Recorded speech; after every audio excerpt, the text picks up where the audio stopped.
बाबू साहब,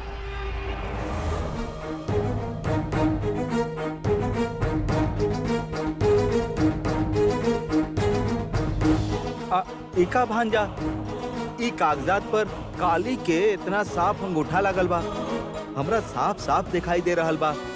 ई ओकर अंगूठा के निशान नहीं खे, तू काहे कह रहल बाड़ा? मतलब हमार बात पर भरोसा नहीं खे तो फिर हमार दीदी, अरे उहे तोहर माँ के बात पर भी भरोसा नहीं खे? मामा जी, ई काली के अंगूठा के निशान बा या ना ई मामला नहीं खे, लेकिन काली एकरा पे अंगूठा लगेले बिया, ई हमार बुद्धि में ना घुस रहल बा। बाबू साहब, बाबू साहब, बाबू साहब,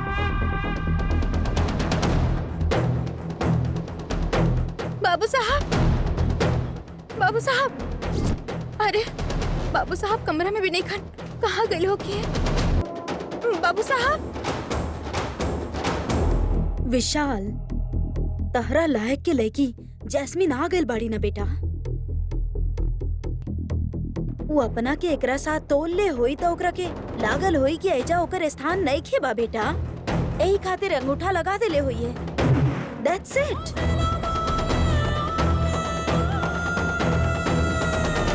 हाँ।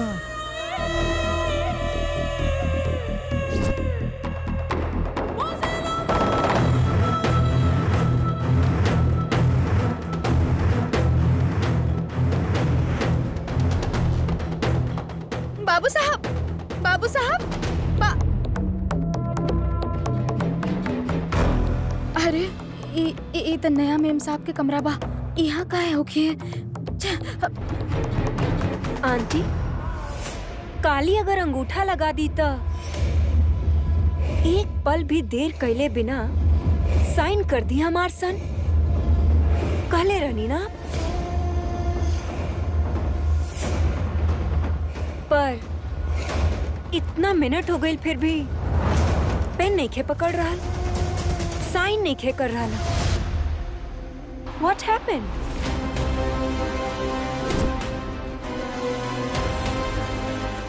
मतलब हमार भांजा के मन बदल गइल बा का?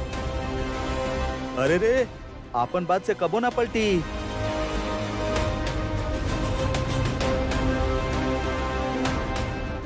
इला बेटा,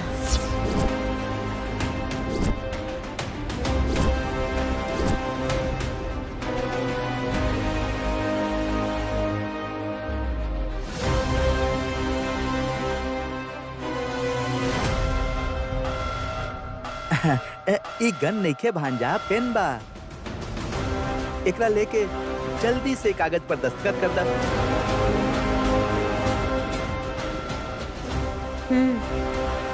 हमरा के तू जुबान दे ले रहा कि तू साइन करब बेटा।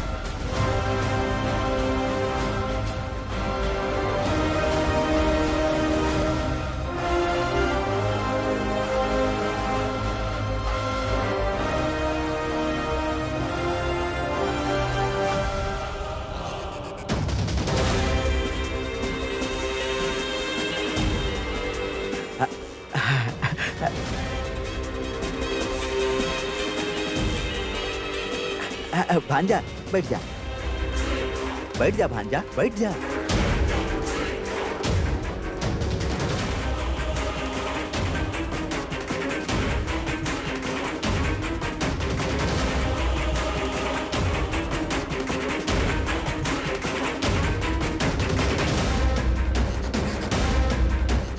काली, तू हमरा के छोड़ के हमरा किसी और के हवाले करे खातिर अंगूठा लगेले बाड़ू, हमरा ये विश्वास ना हो रहल बा।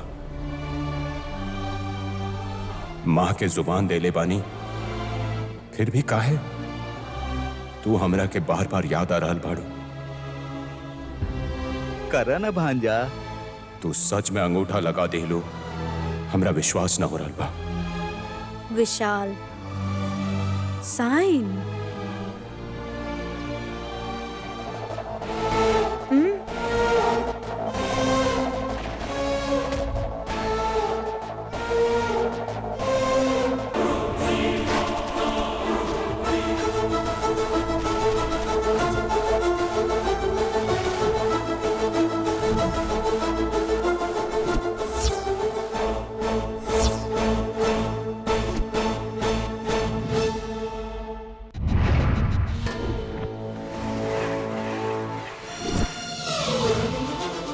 करा ना भांजा, वैसे तू ही काले रहला ना, करा।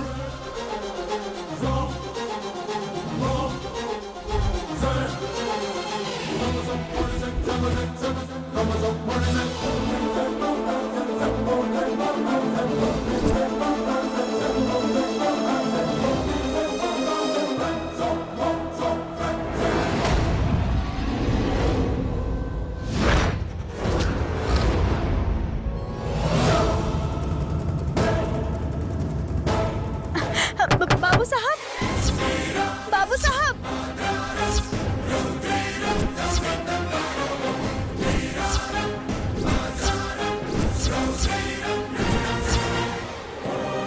अरे दरवाजा अंदर से बंद बा। बाबू साहब, बाबू साहब, बाबू साहब,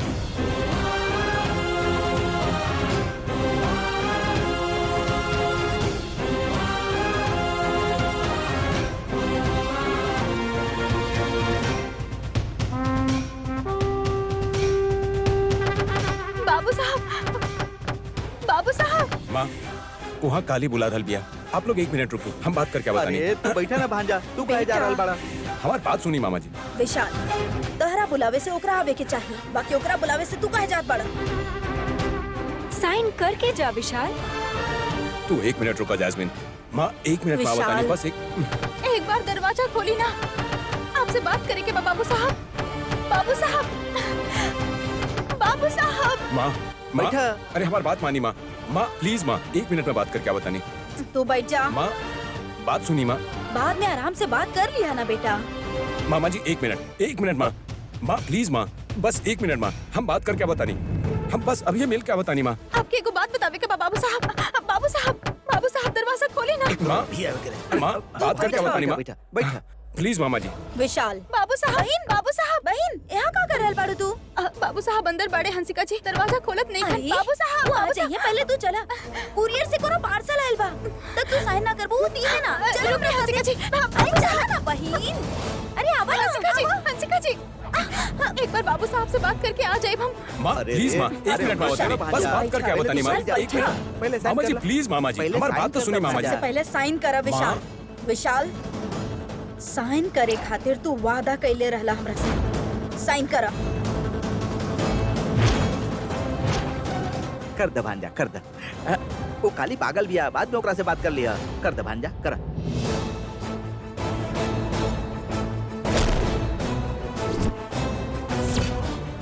बाबू साहब, बाबू साहब दरवाजा खोली, बाबू साहब दरवाजा खोली। अरे बहन आवा ना, पार्सल में का बा? हंसिका जी देखिए, सुनिए हमारी बात। एक मिनट रुकिए ना।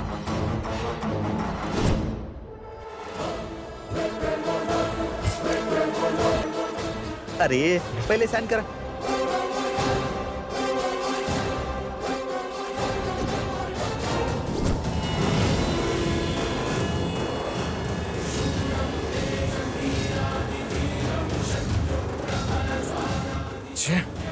भांजा, विशाल, माँ काली से बात करके बतानी प्लीज।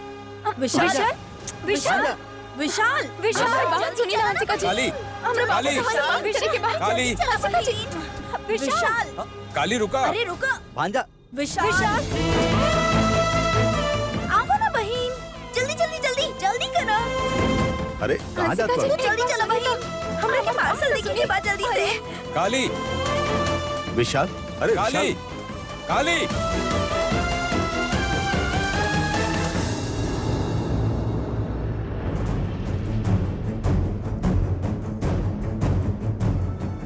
हमरा बाबू साहब बुला के तू अपन रास्ता पे जा रहल बाड़ू।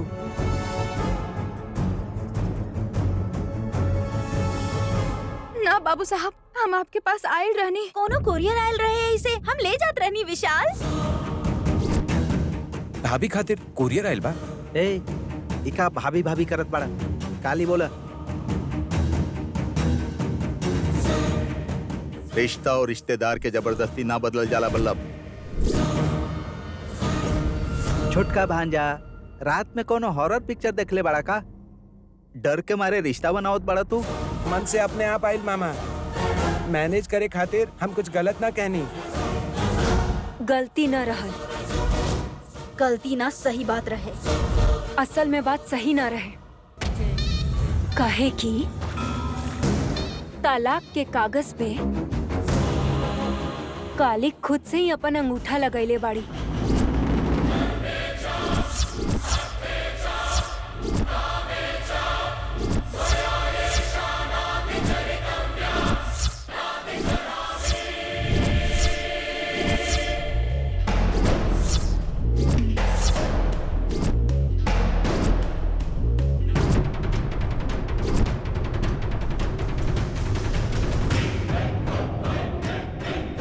बात के पता चलले बिना काली के भाभी बोला के रिश्ता बनावत भाई।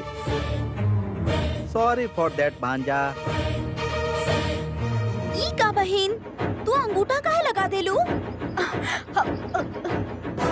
वो अंगूठा लगेली यही से विशाल के भी साइन करे खातिर कहनी।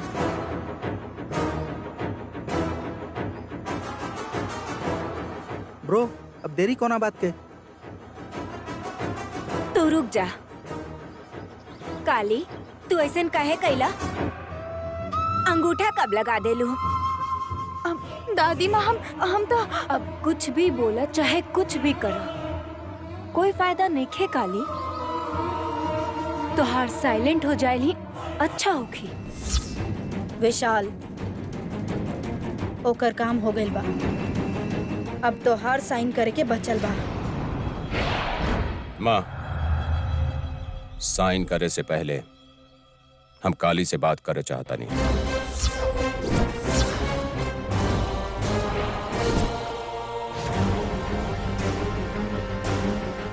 ब्रो तू कोनो रिश्ता देखे आइल बड़ा का कि बगल में ले जाके ओकरा साथे विचार विमर्श करबा? डाइवोर्स दे रहल बड़ा मतलब पीछा छोड़ा रहल बड़ा। एमे पर्सनल बात करे के का फायदा बा बोला? बगल में ले जाके बात ना करब भाई। अभी ही हैं सबके सामने पूछब।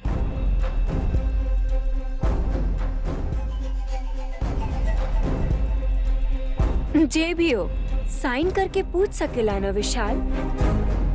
हमार पोता के तू सलाह मत दा। विशाल पूछा बेटा, वो जवाब दी तो के। खाली सच कही है काली तू।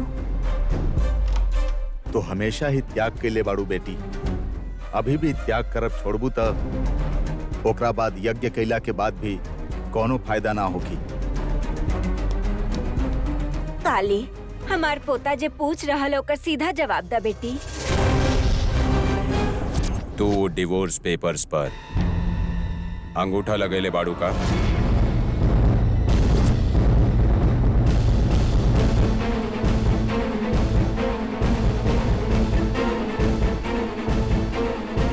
ना बाबू साहब।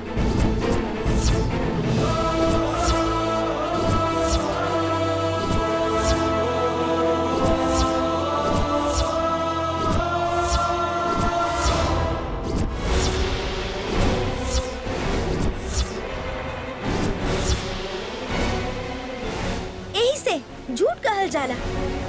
बाकी के झूठ बोल रहल बा के सच बोल रहल बा पता लगावे के ही पड़ी योर ऑनर। ई पक्ष के लोग अंगूठा लगा देले बाड़ी कह रहल बाड़े और हमार पक्ष के काली कहताड़ी के हम नहीं खे लगैनी। अभी कैसे पता लगावे के बा बताई माय लॉर्ड। हे तू चुप रह। ऐसे कैसे बता दी? माँ मामा और जास्मिनी सब तमाशा करत बाड़े का? झूठ तो ही बोलत बिया काली। अंगूठा लगा के अब कहत बिया कि नहीं लगेले। ऐसे में ही दस्तावेज पर अंगूठा कैसे लग गई? काली के अंगूठा पर स्याही कहाँ से लगल बा?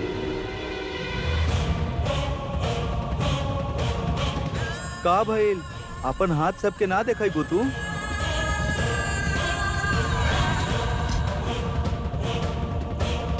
हे माँ विशालाक्षी, अब हम का करब? हम अंगूठा नहीं के लगवले सच कहला पे भी अगर ये हमार अंगूठा पे स्याही देख लिया था सब सोचिए कि हम झूठ बोल रहल बानी। हम एकरा से अब कैसे बाहर निकली माँ? बहिन तारा के ऊपर हाथ उठावे के ना कहले बानी।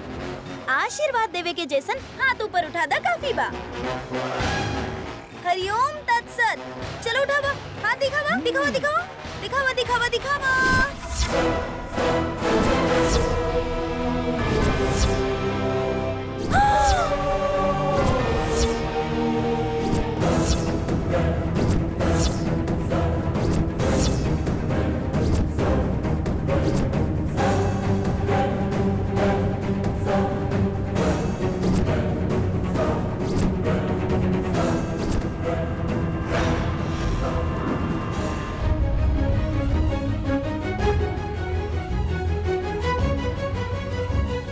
आपके छोड़ब ना, कभी ना छोड़ब ही कह के पीछे पड़ गईलू।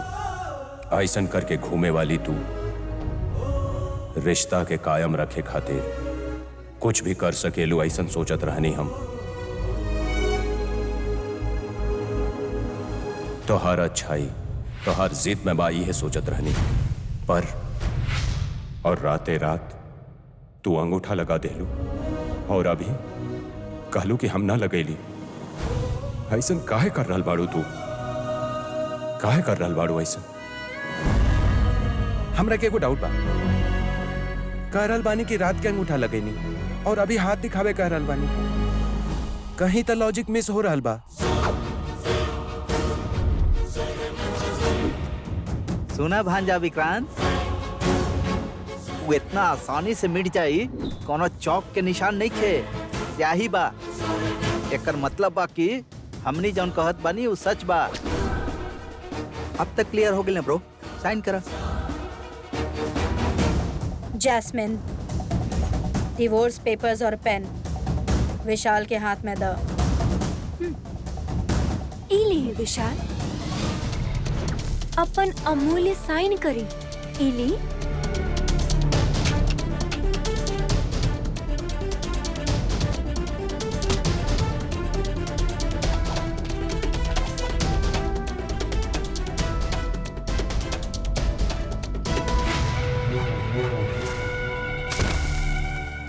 करो।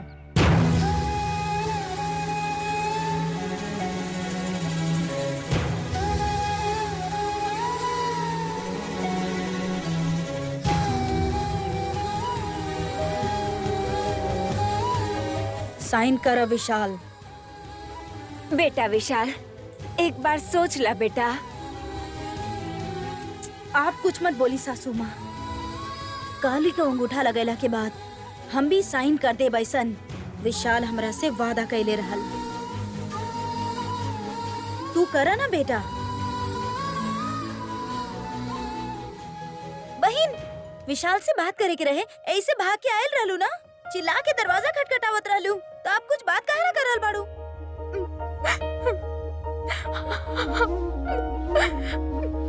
सब दरवाजा बंद हो गइल बा हंसिका जी। अब सच था माँ विशालक्षी के ही पता होगी। मैडम, मैडम, बहुत देर से हम वेट कर रहल बानी। हमरा और डिलीवरी करे के बाद दस्तखत करके पार्सल ले ली मैडम।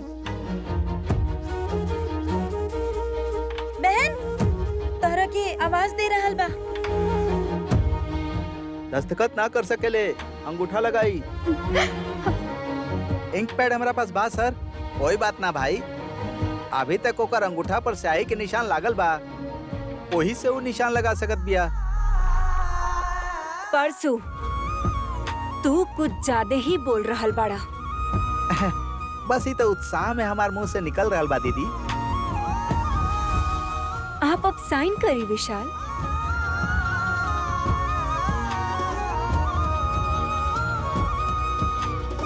एक मिनट बाबू साहब।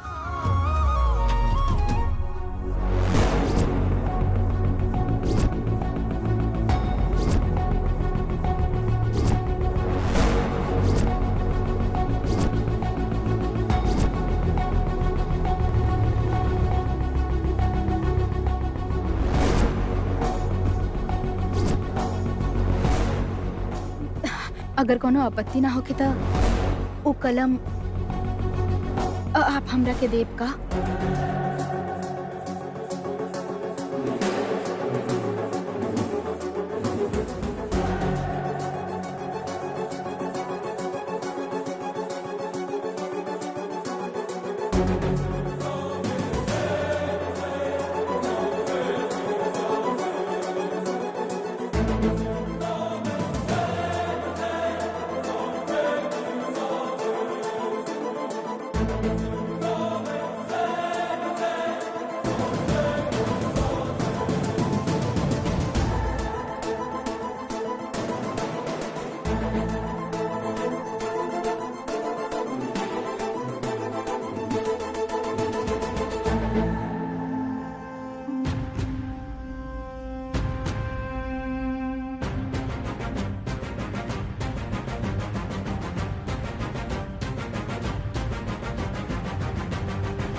दस्तखत कहाँ करे के बा भैया?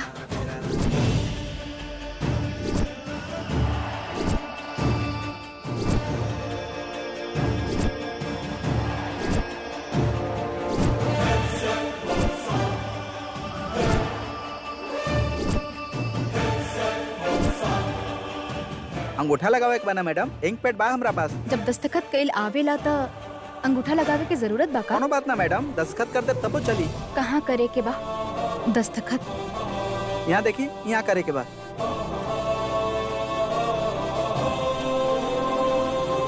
परशुराम जी, हाँ बोला। एगो शंका बा हमरा। कौन बात के संदेह? दस्तखत करत समय घर के नाम लिखल जरूरी बा का?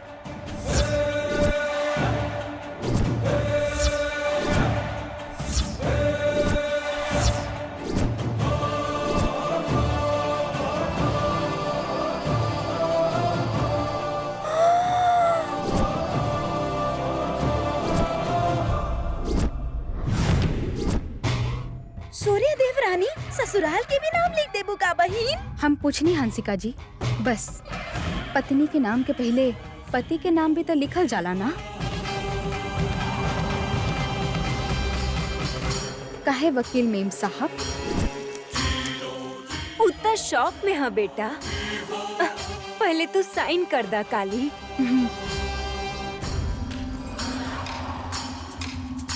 बाबू साहब, हमनी दोनों के अभी तक तलाक नहीं थे भइल, यही से रिवाज के अनुसार हमार नाम के साथ आप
के वी के मतलब काली, वी मतलब विशाल, काली विशाल।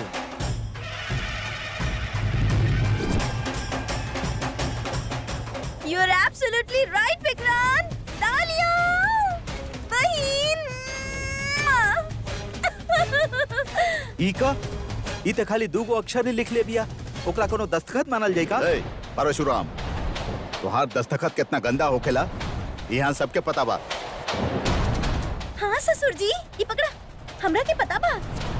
हाँ ससुर जी, पहले पी ली करके ओकरा बाद पी पी पी पी पी पी बबल गम जैसन खींच देवेले। बहुत बेकार बा चाचू के दस्तखत। जब अक्षर में ही मतलब है तो दोबारा पूछे के का मतलब? वैसे बहिन, दस्तखत करे के तू कब सीख ले लू? बहन, कहाँ लेके जा रहल बाड़ू बहन? कुछ मत बोला ना दीदी, सरप्राइज। का बात बा? रुका ना दीदी, दिखा रहल बानी ना, सरप्राइज। रंगोली बहुत बढ़िया बा बहन। अरे दीदी, ये रंगोली नहीं खे, अक्षर बा। ये अक्षर देख के तरह कैसा लग रहल बा? हमरा पढ़े ना आवेला ना बहन। भूल गई दीदी, तरह के तो हिंदी भी ना आवेला, ये इंग्लिश कहाँ से आई? ठीक बा, ई का बा हम तरह के बता बतानी। ई बा वी, मतलब वी फॉर विशाल जीजू। और उबा के मतलब के फॉर काली दीदी। और ईबा लव सिंबल। भांजा तू दस्तखत करे सीख गेल बिया पता बा, तू साइन कर दे भांजा। हाँ बेटा तू करा।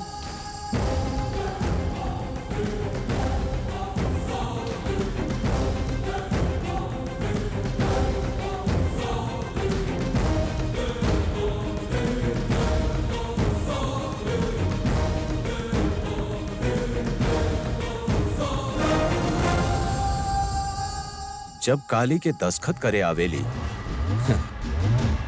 तो वो अंगूठा काहे लगाई मां? अंगूठा काहे लगाई मां? अंगूठा काहे लगाई मां?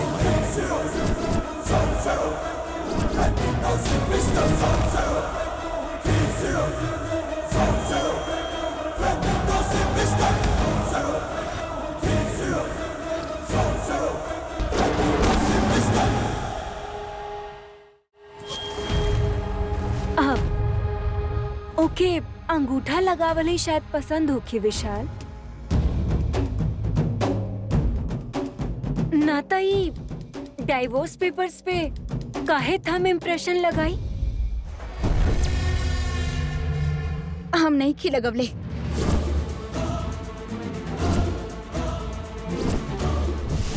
अगर लगैले नहीं खू तो अंगूठा पर स्याही के निशान कैसे बा? दस्तखत कल जब आवेला था अंगूठा हम काहे लगाइब साहब जी? करेक्ट, नीचे भी कारल बाड़ी 100% करेक्ट बा। तो फिर ये अंगूठा पर जे इंक लागल बा एकर का? केहू हमरा के बिना बतवले हमारा अंगूठा के निशान ले लेलस।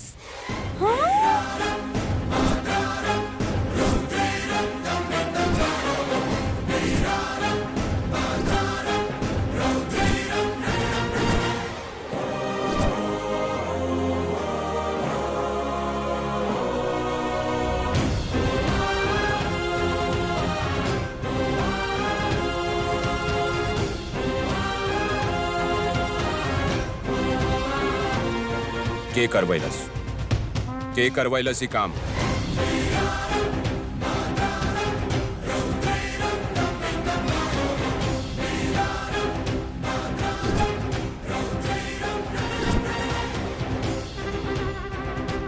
आप ही से पूछ रहल बानी, के करवैलस?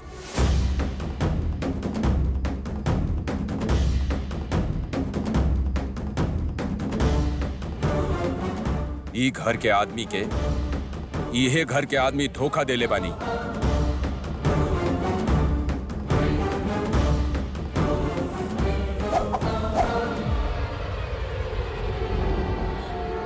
Shame on all of this. I really can't bear this. के करवैलस? इज्जत से बोल दी।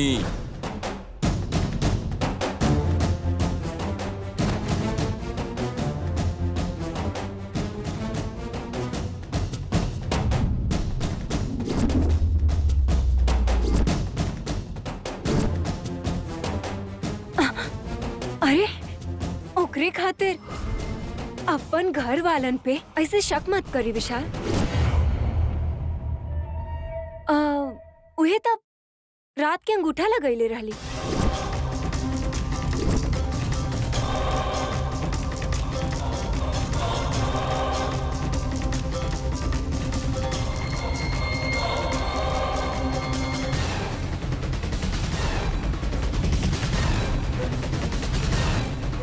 तू कहताड़ू कि काली रात के अंगूठा लगैली, त उहे समय में तू हमार दस्खत खातिर काहे ना आइलू?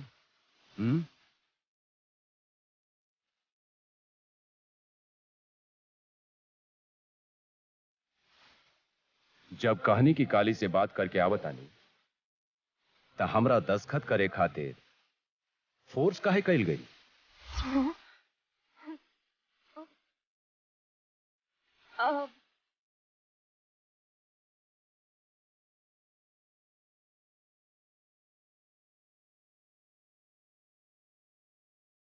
सबके सामने अभी काली के दस्तखत करे के बाद भी ओकर अंगूठा लगल ई डिवोर्स पेपर्स पर दस्तखत करे काहे बोल रहल बाड़ू?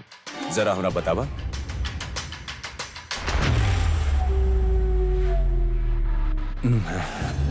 Jasmine, it's a very simple question, right? Answer me. Why?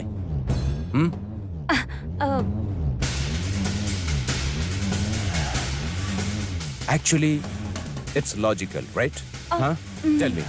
It's a very simple thing. Answer me. Why? Vishal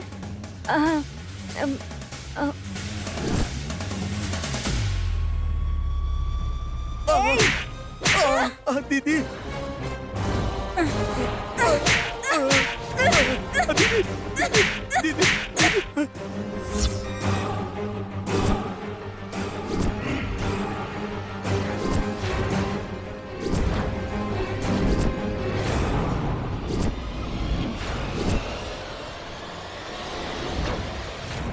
rascal, तू ही काम कैले बड़ा, हमरा के डाउट बा। दीदी हम तू ही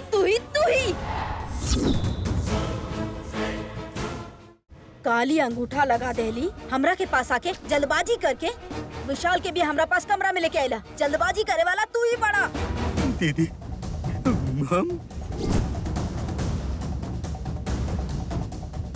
हम बनी भांजा। मामा जी, आप अंधेरा में क्या खड़ा बा सोचत पड़ा? हम बनी भांजा। मामा जी यहाँ का करल बानी? जैसे जैस्मिन का गुड नाइट कहनी, काली के भी कहे चाहता नहीं का? अरे ऐसा बात नहीं के भांजा, ऐसा ही थोड़ा हवा खाए के रहे तो बाहर आ गई नहीं। तो यही से मामा जी रात के आउट हाउस के सामने दिखाई देले रहनी। हाँ, ये सच बा।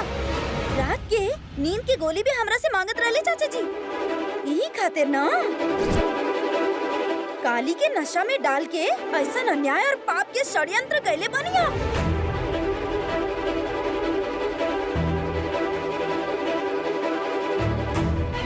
छे, कैसन इंसान बाड़ा तू? बहुत टाइम से शक रहल हमके, उहे सच भइल। तिलोत्तमा के भाई बड़ा ही से चुपचाप बानी, ना तो हम तोहरा ऐसा सजा देती कि समझ जाता। अब देख का रहल बड़ा, जाए जैसे।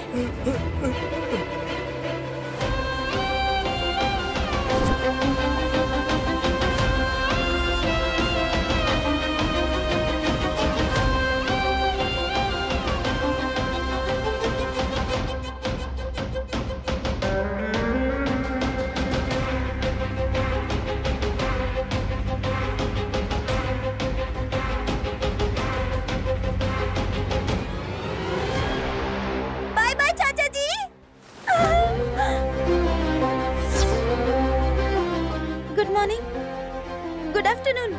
No.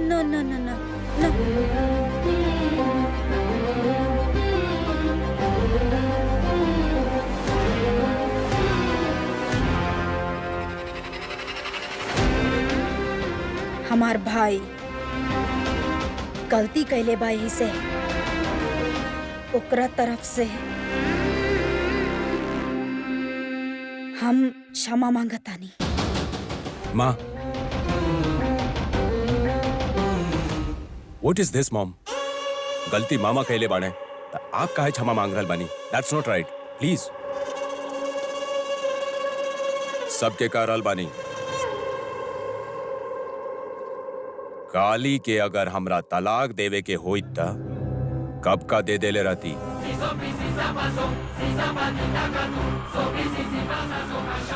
दस्तखत करे आवेला फिर भी एकरा पे दस्तखत न कैली, काहे कि वो हमरा डिवोर्स देवे ना चाहताड़ी।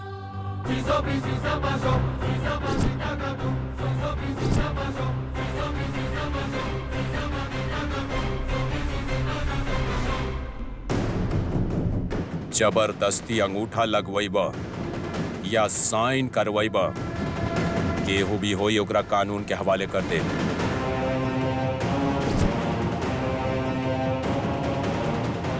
दोबारा सबके कारल बानी। काली, जब खुदे आके आपन मन से हम दोनों के बीच में कौनो भी तरह के संबंध ना बा, जब तक ऐसा ना कहेली, ये डिवोर्स के पेपर्स कबाड़ से ज्यादा नहीं खे।